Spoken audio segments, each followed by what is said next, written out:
budiman di seluruh Nusantara, bahkan dimanapun saudara berada. Jumpa lagi. Salam sejahtera, salam kebajikan, Om Swastiastu, Namo Buddhaya, Salam Salum. Semoga kita semua dalam keadaan sehat berkas paras, ayam-ayam tentrem, lancar rezekinya, tansah pinaringan sih wiloso, saking ngersaning Gusti ingkang Maha Agung.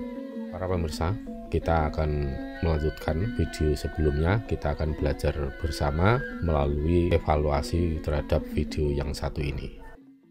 Jenglot itu sebenarnya ada atau enggak? Nah itu oke. Ya ada. Ada. Iya. Tapi kalau secara fungsi buat apa? Buat pajangan. Action Koleksi. figure, pajangan. Koleksi. Jadi jenglot yang asli itu banyak bang, ragamnya, kreasinya banyak. Dari mulai yang bentuk duduk, yang bentuk berdiri. Oh ada berdiri. Nih, berdiri. Ini baterainya habis tapi. Oh oke, Iya. baik. Ini ada yang bentuk di berdiri. Ada juga yang versi aslinya dicampur antara kelelawar setengah. Pernah nggak? Bawahnya ular. Pernah ngeliat nggak? Oke. Ya kan? Biar lebih mantep lagi lah. Iya betul. Nah itu jadi kayak zaman dulu karakter humanoid itu banyak bang. Ada yang setengah manusia, setengah ular ceritanya. Koleksi. Karakter beda koleksi. humanoid. Iya. Karakter humanoid itu apa? Humanoid itu karakter berbentuk manusia. Oke, tapi Karena zaman dulu nggak ada karakter kayak Naruto, kayak Gundam, kartun-kartun, makanya dulu nggak ada nih, ini kayak orang nggak dikenal aja. Karena nggak ada artis-artisan dulu, nggak ada kartun-kartun yang terkenal. jadi jenglot itu bukan jin. Bukan, itu mitos. Nah tahu nggak bang, kayak kenapa jenglot mitosnya minum darah? Iya. Ya kan? Iya. Karena terbuat dari kelelawar. Kelelawar itu minum darah hewan.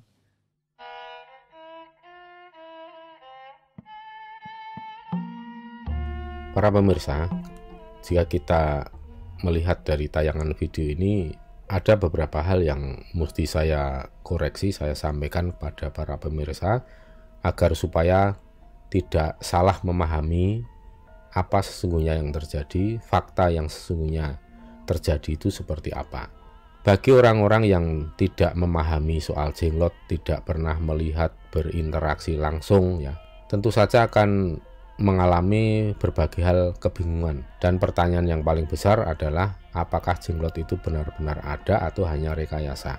Jika panjenengan tidak bisa melihat atau berinteraksi dengan gaib, tentu akan menyimpulkan bahwa jenglot itu sebenarnya tidak ada dan itu hanya sebuah pajangan atau hanya rekayasa orang saja untuk tujuan-tujuan tertentu, ya misalnya itu untuk motif ekonomi atau motif penipuan, kedok penipuan dan lain sebagainya. Tapi saya pribadi melihat seluk-beluk atau tentang jenglot atau Bathara Karang ini berbeda dengan pandangan atau yang isi obrolan dari video yang barusan kita lihat. Para pemirsa yang budiman, di luar sana memang beredar banyak sekali jenglot ya. Tapi saya melihat hampir yang ada di media sosial atau di dunia maya, dunia internet ini, jenglot-jenglot itu saya meragukan bahwa itu jenglot yang asli atau yang sesungguhnya. Karena kasusnya begini ya, saya pribadi pernah menyaksikan dan pernah melihat langsung jenglot yang sesungguhnya itu memang ada beneran. Tapi sepanjang hidup saya baru 2 kali melihat dan bisa berinteraksi langsung dengan jenglot yang sesungguhnya. Saya pernah melihat jenglot itu waktu saya main di Gua Gong yang ada di daerah Pacitan ya. Kalau dari kota Wonosari terus menuju ke arah Pacitan nanti kan akan melewati tempat wisata Gua Gong. Nah di dalam Gua Gong itu saya melihat ada sosok jenglot yang menempel di dinding gua, tapi posisinya cukup tinggi dan saya pun hanya melihat saja karena saya anggap itu merupakan sesuatu yang lumrah di tempat-tempat manapun bisa saja ditemukan barang-barang seperti itu. Dan tidak lama kemudian jenglot itu pun sudah tidak ada lagi. Artinya entah pergi kemana, tapi jenglot itu sudah tidak ada lagi. Kemudian ini saya alami sekitar tahun 2007 ya, yang sudah saya ceritakan di video, linknya ada di bawah ini atau di sini bisa dilihat bahwa jenglot itu benar-benar ada dan itu merupakan suatu bentuk akibat dari kegulangan ngelmu karang. Jadi jenglot itu sesungguhnya ya dulu asalnya manusia, tapi yang terkena kutukan atau terkena karma dari hukum alam ya. Jadi manusia yang kegulangan ngelmu karang ibaratnya begitu, atau ilmu keabadian. Ada ilmu-ilmu khusus yang zaman dulu itu dipelajari oleh orang-orang tertentu agar supaya dia umurnya bisa menjadi panjang banget, bahkan bisa dikatakan ya dalam personifikasi itu ilmu yang membuat orang tidak bisa mati. Memang ada 1-2 orang yang berhasil kegulangan ilmu seperti itu, ilmu keabadian atau ilmu karang ya, ilmu Bathara Karang. Namun demikian akibatnya karena orang yang tidak bisa mati dalam waktu 100 tahun lebih saja, kita bisa melihat dari manusia-manusia atau orang-orang yang hidup yang masih ada sekarang ini yang usianya di atas 100 ya, bahkan ada yang 150 atau di mana di India atau di mana itu sampai 200 tahun. Kita kan bisa melihat ada tubuh yang makin menyusut atau makin mengecil ya, ukuran badan itu makin mengecil, bukan makin kurus tapi makin mengecil. Nah ini kalau usianya itu sampai ribuan tahun, misalnya 1000 tahun lebih, 1500 tahun, yaitu secara logik ya, itu tubuh itu memang akan semakin mengkeret dan menyusut. Apalagi tubuh ini kan ada masa pakainya, walaupun panjang tapi tetap saja ada penyusutan fungsi atau pengurangan fungsi-fungsi tidak menjadi optimal. Oleh sebab itu tubuh yang ditopang agar supaya tetap hidup ya, ditopang dengan ilmu karang, ilmu keabadian agar tetap bisa hidup lama, ya akhirnya tubuh itu sendiri makin mengecil tetapi keadaannya sebenarnya masih hidup. Cuman ya seperti itulah kalau kita lihat jenglot itu menjadi kering atau mengering ya tubuhnya. Dan makin lama kan, makin tua itu kan asupan makanan juga nggak bisa seperti waktu masih muda ya. Hanya makanan-makanan tertentu, makanan-makanan yang lembut saja yang bisa ditelan. Nah ini logik sekali kalau jenglot itu makin lama makin mengecil fisiknya ya, yang bisa masuk itu ya hanya bentuk makanan yang sudah jadi, dalam hari adalah bentuk darah. Jadi kalau yang dimakan itu darah itu ya itu wajar.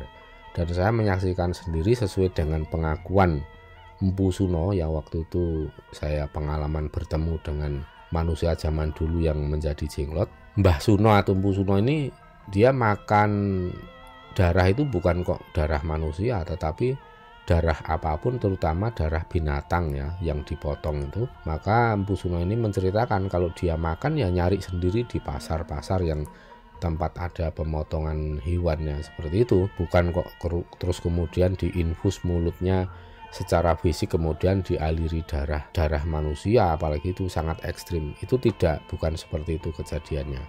Tapi yang meminum atau yang makan itu ya metafisiknya atau badan halusnya. Jadi bukan cuma tapi badan halus, karena ada badan wadak, badan kasar ya, kemudian ada juga badan halus. Untuk sedulur-sedulur yang belum paham tentang badan halus nanti kita bahas khusus ya.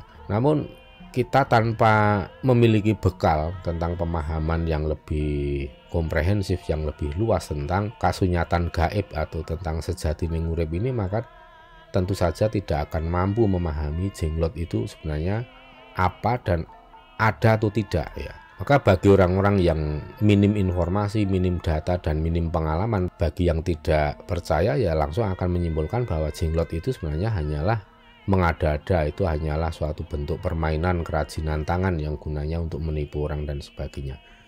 Memang saya melihat di pasaran sana, di masyarakat itu, jenglot-jenglot yang ada itu ya mayoritas bisa dikatakan ya mereka itu hanyalah tiruan, bukan jenglot yang asli. Dan ada yang dibuat dari bahan kelelawar yang dikeringkan, ada dari bahan-bahan yang lain yang menyerupai jenglot. Bahkan bentuk tubuh, kombinasi tubuh jenglot itu ya karena orang-orang itu kan kreatif ya, ingin memberikan daya tarik yang spesifik, maka ada juga jenglot yang diberikan badan ular dan sebagainya.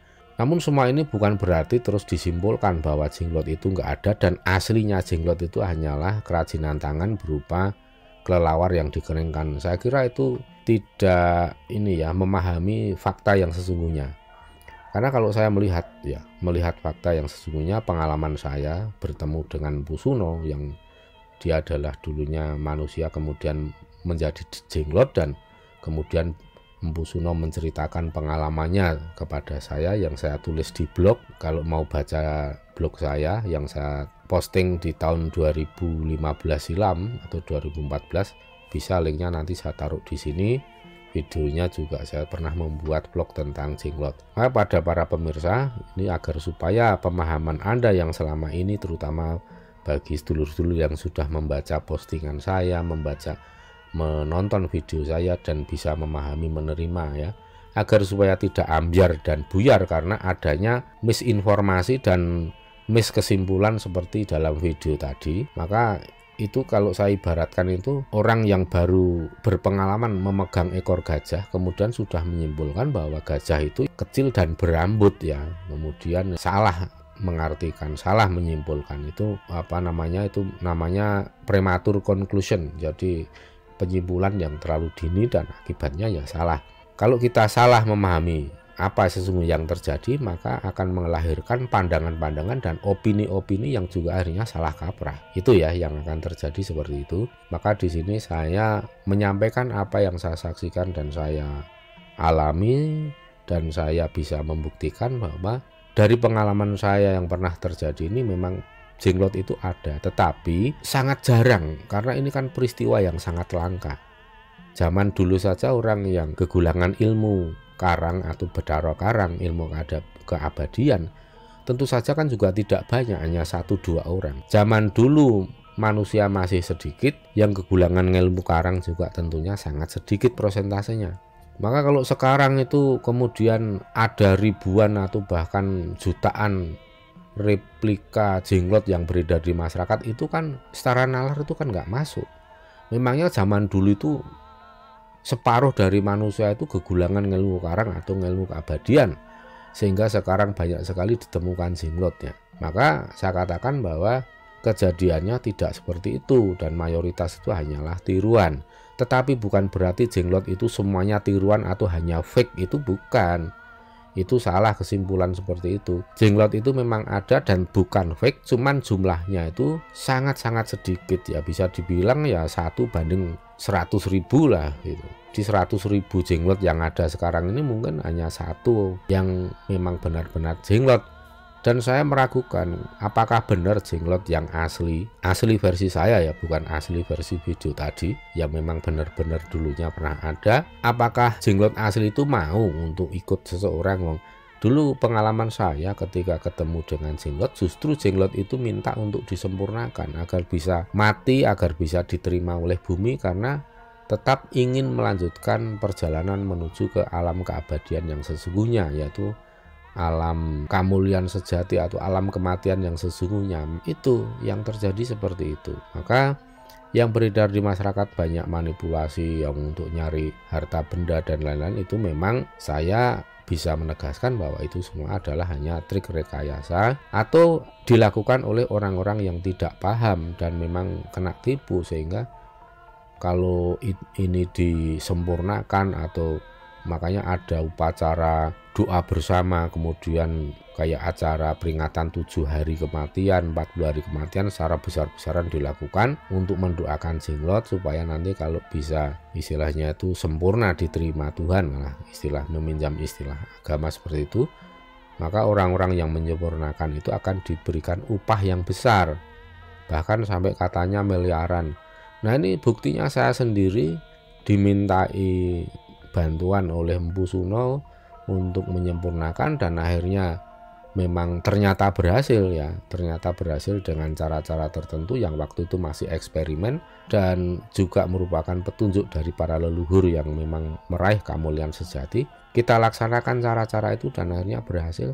Dan Empu Suno ya cara berterima kasihnya ya hanya menyampaikan terima kasih saja kepada saya dan istri saya, tapi bukan melalui memberikan upah berupa uang miliaran, itu enggak, sepeser pun enggak. Emang Empu Suno enggak punya uang. Jadi marilah kita lebih cerdas memahami segala sesuatu dan jangan gegabah untuk mengambil kesimpulan. Karena begini ya para pemirsa, kita itu bicara di depan publik ini kan jangan menganggap atau merasa bahwa audien itu semuanya bodoh atau enggak tahu apa-apa. Jangan. Saya justru sebaliknya. Saya bicara di depan publik seperti ini dengan mindset pikiran saya bahwa para pemirsa itu yang saya hadapi ini adalah orang-orang yang lebih pandai, lebih pintar dari saya. Maka kalau saya bicara menyampaikan ya saya tidak mau untuk menggurui, tapi saya hanya menyampaikan informasi sesuai dengan apa yang saya saksikan sendiri sesuai dengan kemampuan dan porsi saya, kapasitas saya ya. Dan saya bicara di sini bukan orang yang mau mencampuri urusan orang, tetapi keseharian saya itu memang berkecimpung dalam dunia kearifan lokal, dunia spiritual, terutama spiritual Jawa.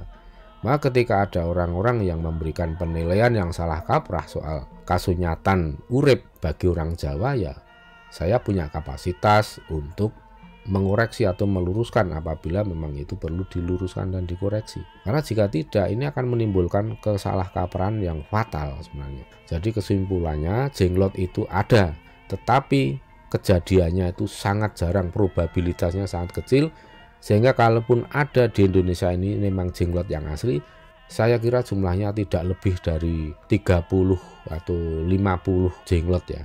Ini kejadiannya mirip dengan merah delima yang asli. Merah delima yang asli itu kan orisinil ya, orisinil bukan buatan manusia, tapi itu memang proses alami dan berupa batu yang kecil, tetapi itu memiliki keistimewaan yang luar biasa.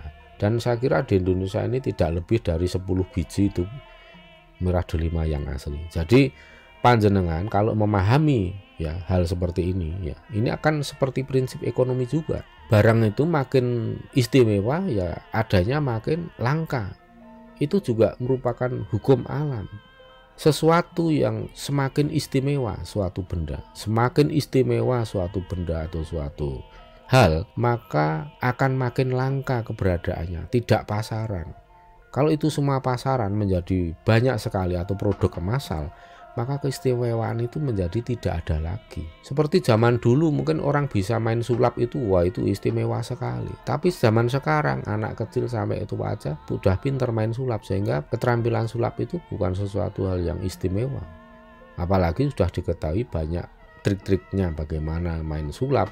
Bahkan di YouTube pun banyak tutorial untuk memainkan keterampilan sulap, kecepatan tangan, dan trik-trik yang lain. Akhirnya apa? Menjadikan sulap itu sendiri hambar, menjadi tidak istimewa lagi, karena orang sudah tidak terkesima melihat kehebatan para pesulap seperti itu karena sudah tahu rahasianya. Nah, ini kembali pada pokok pembahasan tadi, baik jenglot maupun merah delima. Ini saya analogikan adalah sebuah kasus yang sama di mana masing-masing kejadian itu adalah sesuatu yang sangat langka.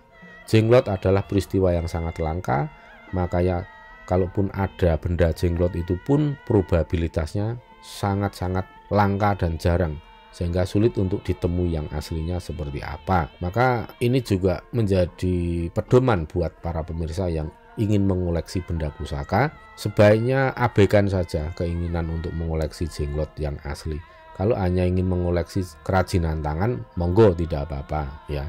Tapi kalau untuk mengoleksi yang sesuatu, untuk mengoleksi jenglot yang asli, sebaiknya ya urungkan saja niat itu, karena ya kemungkinannya itu ya 1:1000, bahkan mungkin 1:100.000. Jadi hampir mustahil. Seperti itu juga merah delima. Kalau beredar di warga masyarakat ada transaksi orang nyari merah delima yang asli, di sana menyimpan MD yang asli, di sana menyimpan yang asli, sehingga kita sering banget familiar kita mendengar di YouTube itu ada orang-orang yang punya merah delima yang asli.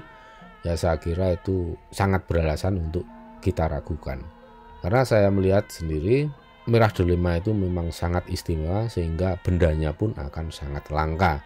Dan selama hidup pun saya baru sekali lihat, belum menyentuh dan belum apalagi memiliki ya. Saya hanya melihat di suatu tempat, dan ketika saya tanya itu punya siapa, menika kagungan sinten, dan waktu itu ada leluhur yang jawab ternyata merah delima itu kagungan atau milik dari Ki Penjawi, yaitu saudara dari Ki Ageng Giring dan Ki Ageng Pemanan ya. Dan saya pun tidak berani untuk nembung minta, Bu, kalau boleh saya minta. Enggak, itu namanya itu lancang, itu neranyak, saya enggak berani. Kalau memang beliau menilai saya layak untuk diberi, ya pasti tanpa saya minta pun beliau akan memberi. Itu adalah kesantunan Jawa, itu adalah etika Jawa. Seyogianya memang kita pegang, kita tetap gunakan prinsip itu dalam pergaulan sehari-hari sebagai bentuk pedoman hidup. Ya, mudah-mudahan ini bisa memberikan pencerahan untuk kita semua, supaya panjenengan semua juga tidak mudah tertipu muslihat oleh orang-orang yang sedang bertransaksi dengan benda-benda seperti itu. Begitu juga Anda tidak terkelabui oleh informasi-informasi yang disampaikan oleh orang-orang yang kurang capable atau minim pengalaman, minim informasi, tetapi sudah berani mengambil kesimpulan yang kontroversial. Kembali lagi, kita harus selalu ingat bahwa di zaman sekarang banyak anak-anak muda yang durung becus kesusu selak besus. Itu ibaratnya orang buta yang memegang sebagian kecil tubuh gajah, tetapi sudah menyimpulkan sesuatu. Ya demikian, mudah-mudahan video ini cukup berguna, bermanfaat untuk kita semua, dan nanti kita akan membahas tema-tema selanjutnya. Matur nuwun, wilujeng rahayu kang tinemu, bondolan bejo kang teka saking kersaning Gusti, Suradiraja ningrat lebur dening pangasuti, rahayu sagung kita dumadi.